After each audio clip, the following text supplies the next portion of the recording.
get a deal. We're hoping to get a good deal. The fact is, unless they solve the problem with the border in Ireland, on the island of Ireland, unless they solve the problem with citizens' rights, unless they solve the settlement of our financial obligations, there will be no withdrawal agreement. And that is it. Those are the 3 points those are the 3 points on the table for discussion. That's it. Nothing else matters. No trade, no EASA, no Schengen information system, no criminal records system, no flight control, no truck driving licenses, no passenger licenses, no insurance, no cross-border financial services, you name it. The British government, British insurance, private pension schemes will not even be able to pay legally pensions to people that have retired outside the UK in other countries. So if you're a British citizen living in limbo, great book, by the way, in limbo, if you're a British citizen living somewhere in Europe and you've retired there and you're receiving a private pension, I know you've already lost 300 to 400 euros a month of your income because of the GBP falling off a cliff. Yeah. Oh, incidentally, this week, you know the last time the British pound was so low against the dollar? That was right when Theresa May invoked Article 50. Wait to see what happens after September. There's an EU Leaders Summit on the 20th of September next month. Theresa May's been going, oh no, please, let's talk about Brexit. It's really important that we talk about Brexit with the other council leaders, other leaders of the other European Union. They've gone like, do you know what, Theresa May's sold off. This is not our job. We've appointed a negotiator to negotiate the withdrawal agreement. He's approaching it with a legal, technical process. But that's what it is. Our government are messing around behind the scenes, trying to do deals under the table with brown envelopes. They're a bunch of incompetent idiots in our government. Are they idiots that they don't actually know what they're doing, or are they just lying to everybody? Which is it? What bothers me from... apart from the government that are lying to the country? Yeah. There's something that bothers you more than that? Yeah. Okay, go on. I'll shut up. Coming from someone who has a degree in history and politics and has travelled as much as I have and seen as much of the world as I have, I am so concerned about one massive thing. Is like the thing that people fall back on about the British Empire, although it was basically piracy. We ran over to countries and we stole all their stuff and we brought it back to the UK and went, hooray. That was the days when we used to use the army, the British army, as our trade negotiators. See how easy these devils talk about the wickedness that they've done, like it ain't gonna come back to them. You see how easy they talk about, yeah, we did that, chuckling. Let me just interrupt real quick and get a scripture, man.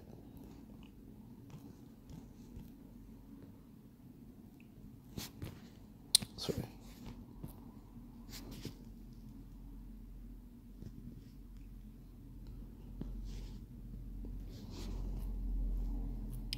Six and 7. Right, Galatians 6 and 7 says, be not deceived, God is not mocked, for whatsoever a man soweth, that shall he also reap. And the so-called Great Britain, hey, the Lord is bringing Britain down fast, all right? These devils are going down fast, but I'm going to let these devils continue. This is part of the East India Trading Company, right? But what people felt in these places around the world, rightly or wrongly, they felt like the British had a sense of fair play about them. They had a sense of law. The idea that you sign a contract with someone and you don't renege on it. Yeah. And you abide by it. Yeah. My massive problem, and this is why I feel like I'm one of the last few true Brits because I care about this kind of thing. You and me both. Is that we are now reneging on 759 treaties that we are the signatories to around the world. And when you look at Trump, who is reneging on the COP21 climate change deal, he's reneged on the Iran nuclear deal. Who is going to trust any international agreement in the future? It's like that. Why? Because in 2018, if you ain't under the understanding that the so-called white man is the devil that the Bible speaks of and is a habitual liar and cannot be trusted, then you're a fool without equal. All right? The so-called white man is the devil that the Bible speaks of, man. He's that old serpent, that devil and Satan. All right? And the scriptures speak about the devil, the nature of the devil. John 8. John 8:44 tells you quite clearly about the devil. Ye are of your father the devil, and the lust of your father ye will do. He was a murderer from the beginning. All right? Which Esau, he's a murderer. So-called white men, they're a nation of murderers. And you're going to find out. Okay, once the good times are gone, Esau's going to revert to that sword. All right? He's going to revert back to the sword, man, because that's his go-to thing, man. He was a murderer from the beginning and abode not in the truth, because there is no truth in him. There's no truth in these devils. When he speaketh a lie, he speaketh of his own, for he is a liar and the father of it. So, we're not surprised. All right? It's like that. Why would they trust that? Why would anyone trust a British person's signature on a piece of paper? Why will they trust? Why would anyone trust a British Edomite signature? Any Edomite? The Russians, the so-called white man has shown that he cannot be trusted. And if you don't understand that by now, then you're a fool without equal. My signature ever again. Here's a good one. Theresa May goes over to the EU, says okay, we understand what our financial obligations are as members of the European Union for the last X number of years. We understand what we've committed to under the current financial budget. We're going to pay you 39 billion quid, whatever it is. Dominic Raab, first day in the job, heads over to Europe and goes, you know what? If you don't give us the good trade deal that's not even included in Article 50, it's not even part of the negotiation. If you don't give us a good deal that's not even part of the legal process, then we're not going to pay you 39 billion pounds. We're not going to settle it. So he's undermined our Prime Minister. He's undermined us all. Forget this. The economy of the European Union, the single market, is £15,300 billion a year. Do you think they're going to miss that 39 billion quid?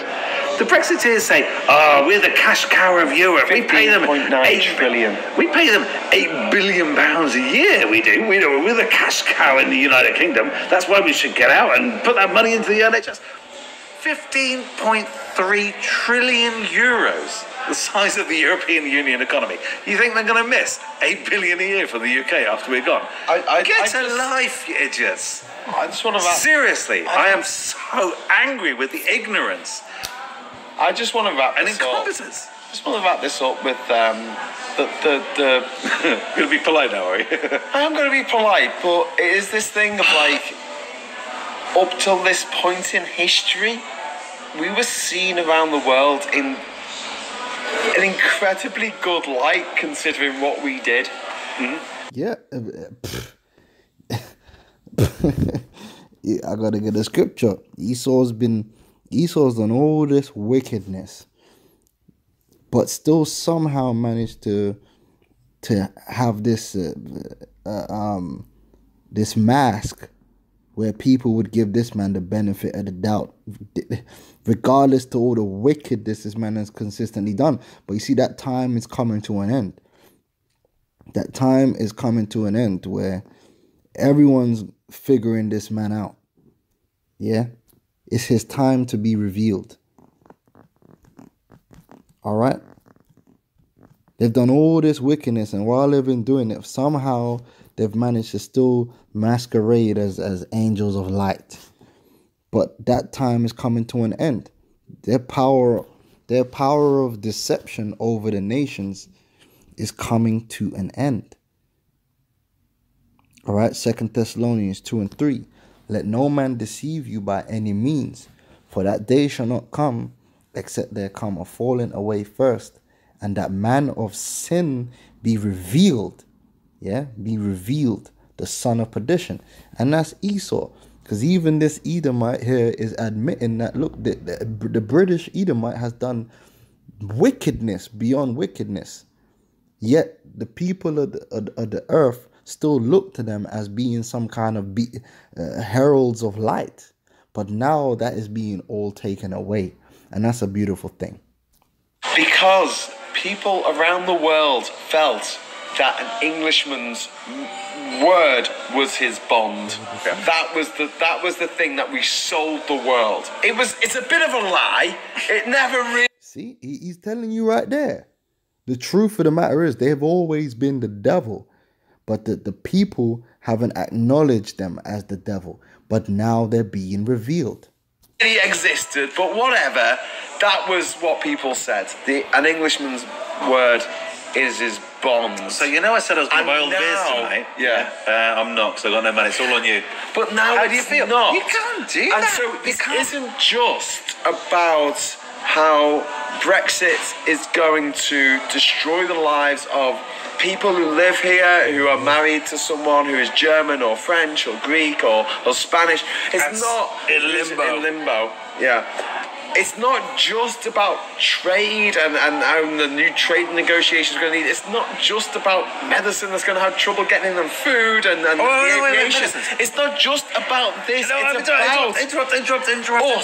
It's about our standing in the world, and we have done massive damage. Oh, that's all touchy-feely shit. It's not. This is what it is to be British.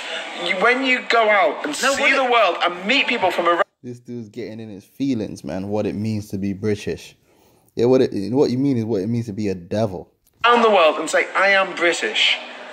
They have a certain attitude towards you. They used to. Yes. And there is a visible and tangible difference that has been lost. They look at us now. If you go around Europe, and I've travelled around Europe a lot in the last couple of years, they look at me with pity. That is so embarrassing for someone who's from the UK. They're looking at... It's only going to get worse. See, all you devils are going to be brought low. See, you devils have had your time. You've had your time to shine. You've had your time, playing your games and being the devil, but being praised, being uplifted. Now you're gonna be downtrodden. Now you're gonna be brought low. Me, a white middle class guy from Liverpool. They're looking at me with so pity. liberal elite.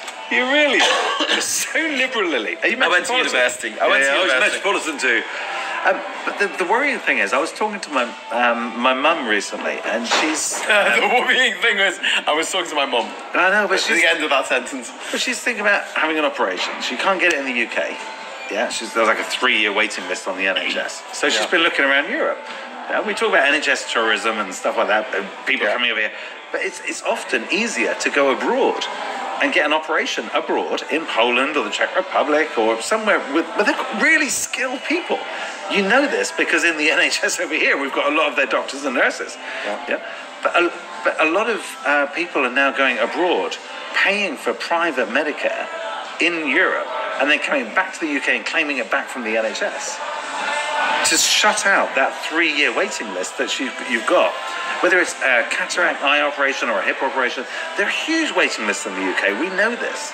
But British citizens right now, you can go to any other of the EU 27, find yourself a hospital, go over there, get it done, and you can get the money refunded by the NHS. We lose that. Hurry up. Hurry up. Okay, we're gonna have to wrap this up. Okay, last thing, you said medicines, and I was going to interrupt you. But I'm going, interrupt. Did you know? We import 37 million packages of medicine. every year into the UK from the European Union. And we export 45 million packages of medicine outside of the UK to the other EU 27. That's done. Because one of the other things that we leave, as well as EASA and the Air Traffic Control System, the Single Skies Agreement, Open Skies Agreement, Truck Drivers Agreement, is the European Medicines Agency. We leave so many different agencies. There are 749 different agencies that we leave, all of which affect your life every single damn day. And our government are not telling you this. Ian Duncan Smith's not telling you this. He'll sit there and say, oh, it's all going to be fine, don't worry about it. You say, well, bloody prove it, Ian. Don't just sit there and say that. Jacob Rees-Mogg, you sit there and say, oh, well, I can do this from this piece of paper. It's rubbish. He's lying to people. Really annoys me. I would think that if I went to my doctor, who is qualified... Anyway, this was from Three Blokes in the Pub Talk Project Fair. And I thoroughly enjoyed this because Esau's going down, man. And I'm thoroughly enjoying watching you devils squirm. Alright? Your time is up, man. Alright? Let's get the book of Job. Job 14:5. Seeing his days are determined, the number of his months are with thee. Thou hast appointed his bounds, that he cannot pass. And it's evident that Esau is fast approaching that bound. This man is going down, man. And I'm thoroughly going to enjoy watching Britain fall into the abyss, fall into the depths of chaos, man, over the next months and maybe years. Yeah, I'm thoroughly going to enjoy it, man. Because these devils are proud. And it's about time that they got checked. So with that, I'm going to say shalom.